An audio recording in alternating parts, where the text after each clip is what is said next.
Hey, welcome back, guys. Today we're going to take a look at the Deville solo for Poison's Look What the Cat Dragged In. And this got me thinking. A student of mine asked me to transcribe this for him and to teach him the solo. And I think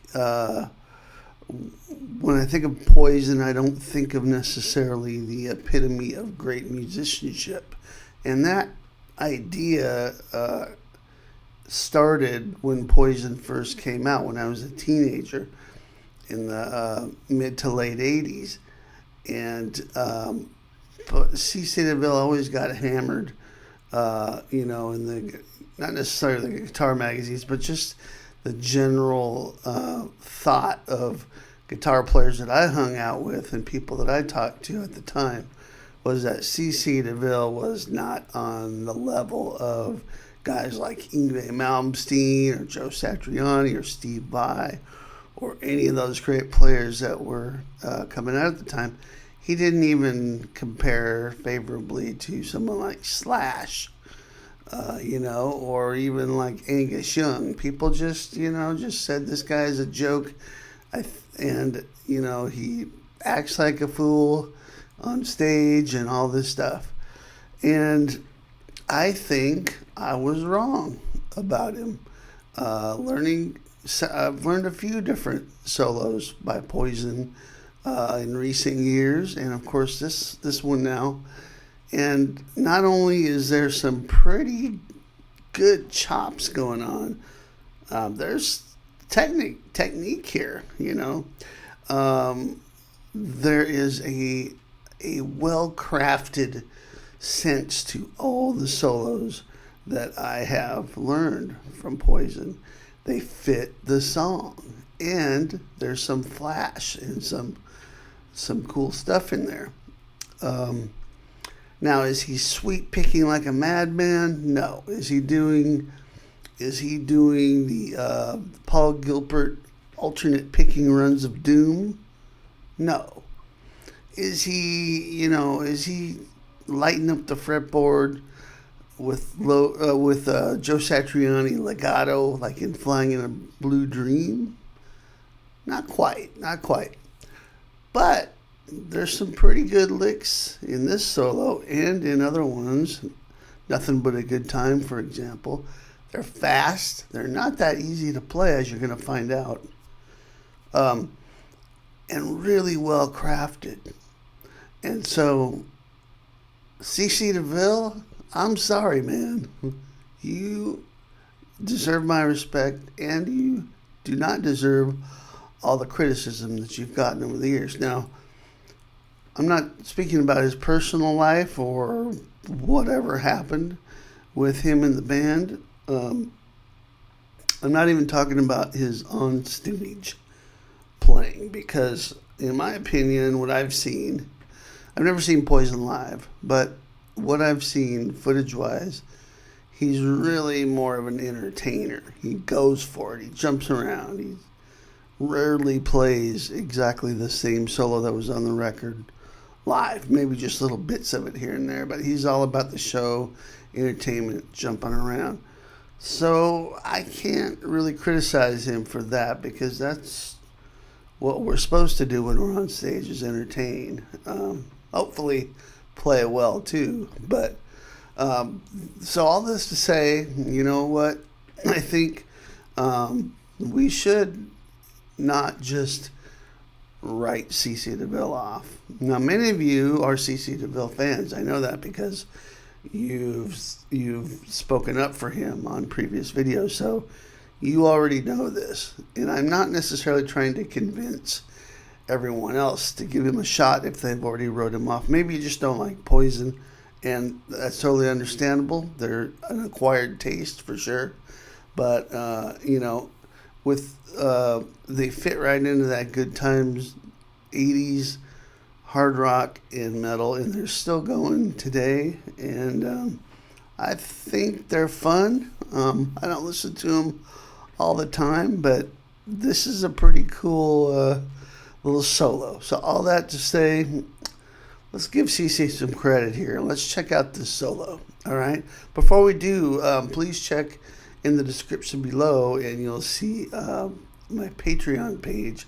That's where you can go and get the tab and Guitar Pro, and also a backing track. Try playing this solo for yourself.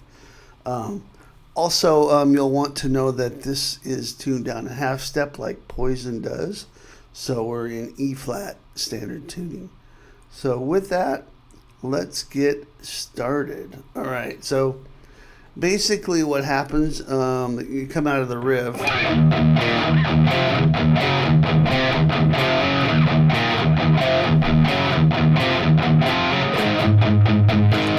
It goes right to an A chord. And then it resolves to an E. Back to the A.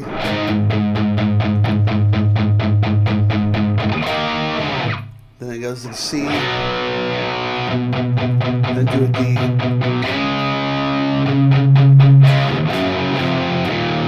And it comes out of that into the end of the solo there. So basically we're soloing over an A chord that resolves to an E 2 times, and then it goes to the C and the D thing. So really, what's happening, if you look at the notes in the solo, we've got sort of a, over the A chord, at times he's thinking like A minor pentatonic, but also there's this kind of A Dorian modal sound going on here. So let's not overcomplicate this. This is Poison after all. So we're not talking about high music theory here, but the opening lick goes like this.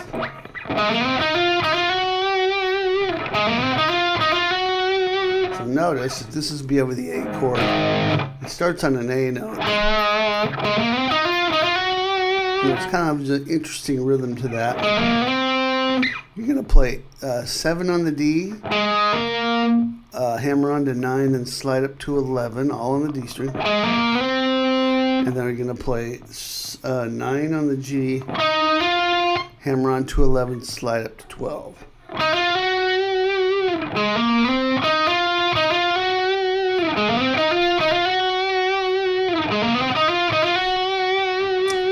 Okay, and then almost immediately, slight pause there, but quick little lick here. And this is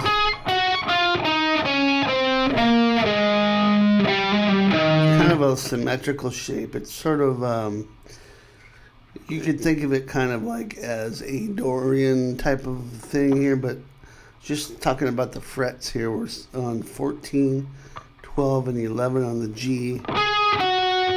Pick those first two, 14 and 12 on the G, and a quick hammer pull from 11 to 12. Then do the same thing on the D string. So that'd be 12, 11 on the D, and then hammer pull 11 to 12. Same thing on the A string, 14, 12. And it comes out on the 12th fret on the low E.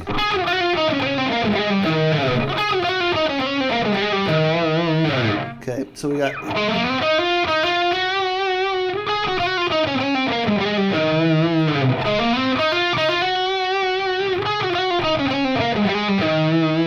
one more time, slowly.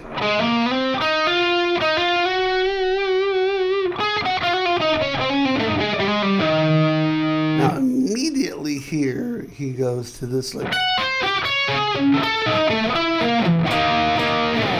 and that's so quick to get to that. It could have been an overdub. Like I said, I've never heard him play this exactly this way live, so I'm not sure on the album if he did an overdub here. Obviously I played it on the demo here, so it is possible.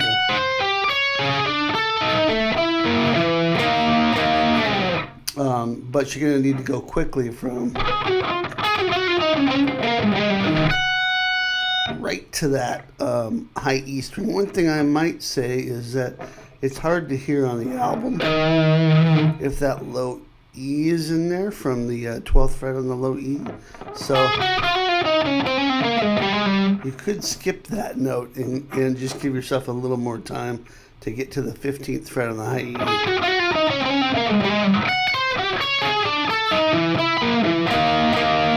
I think that would be perfectly acceptable.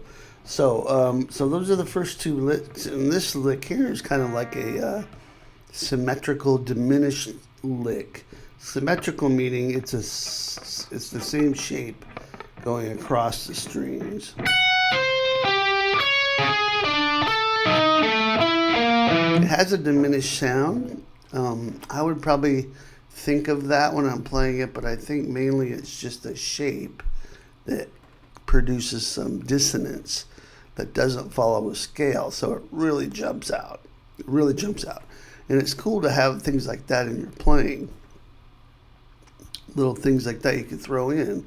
Like Randy Rhoads would do like these chromatic things where he'd move a shape down the neck, you know, one fret at a time or something like that. And it would just like twist your ear a little bit like, whoa, what was that? That's what this kind of does here. So the fret is 15 high E, 14 B, 13 on the G. Then move that whole thing down a set of strings. You're going to play on the B string, and then G, and then D. Same frets, 15, 14, 13. Same thing on the G, starting on the G, 15, 14 D, 13 A, and then on the D string, 15, 14, 13 on the E string. When you come out of it, you play the 14th fret across the A and D string twice.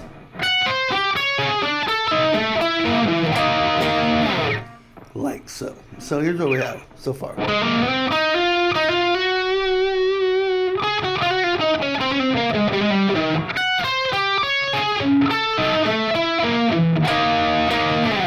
Okay, so we've got a cool little sliding lick. We've got some fast pull-offs. We've got, now we're going to have, and then we've got that cool diminished lick. And now we're going to have some Chuck Berry stuff.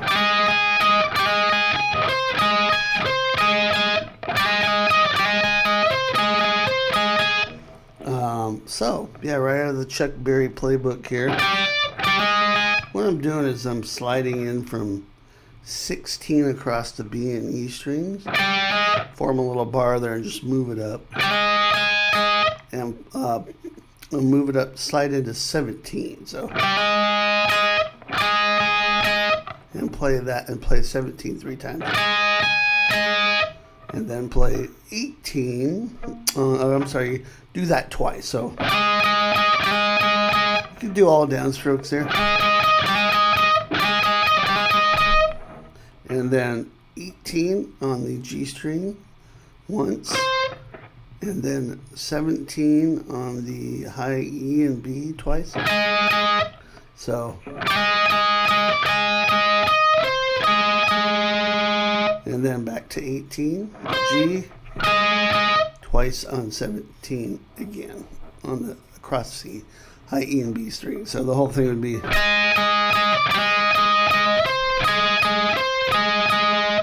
Okay, then immediately moving to 11 on the G. A little half step bend quarter step. And there, it's right out of the E major pentatonic scale there. That resolves to that E chord.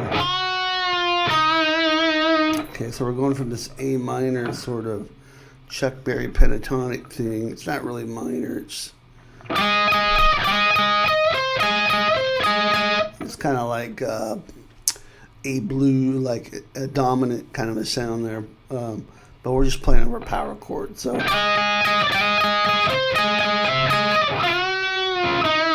that again.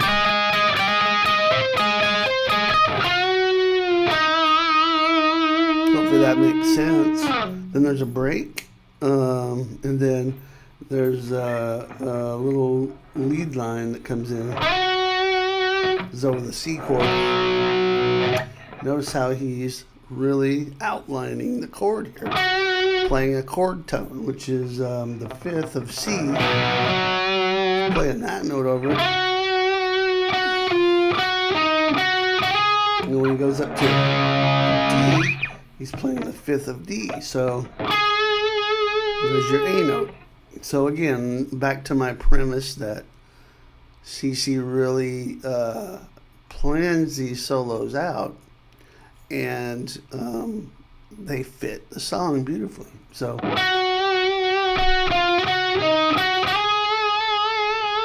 now, so what we're doing is playing 12 on the G, then play 12, 11, 12 on the G. So vibrato, 14 on the D, then back to 12G, then pick it again and slide it up to 14 on the G, then pull it off to the open, and then the dive bomb. If you have a bar, dive the open G string down, and once you get to the bottom,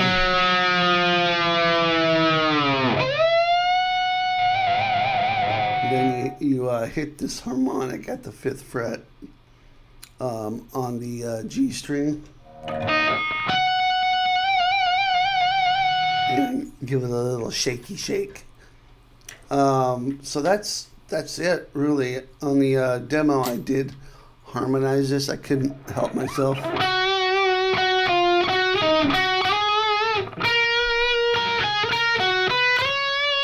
Just because it reminded me of Kiss. Totally reminded me of Kiss. I'm sure Poison was heavily influenced by Kiss, obviously.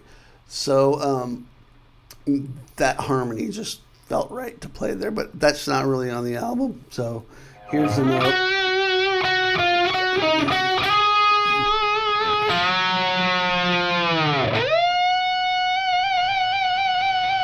And that's kind of it. So this is not a beginner's level solo here. This is definitely intermediate with some advanced parts, especially playing it at speed. I hope you guys enjoy this, and take it slow and see if you can put this together and make your own take using the backing track that I provided. And let me see some of your takes on YouTube. I'd love to see it. And if you do, you might come up with a whole new respect for CC Deville. All right. Hope you enjoyed this. Like I said, make sure and grab the tab in the Guitar Pro over at Patreon. I've also got a free gift for you guys down below in the description. It's called 5 blistering licks to light up your fretboard. Check that out as well, and I'll see you next time. Rock on.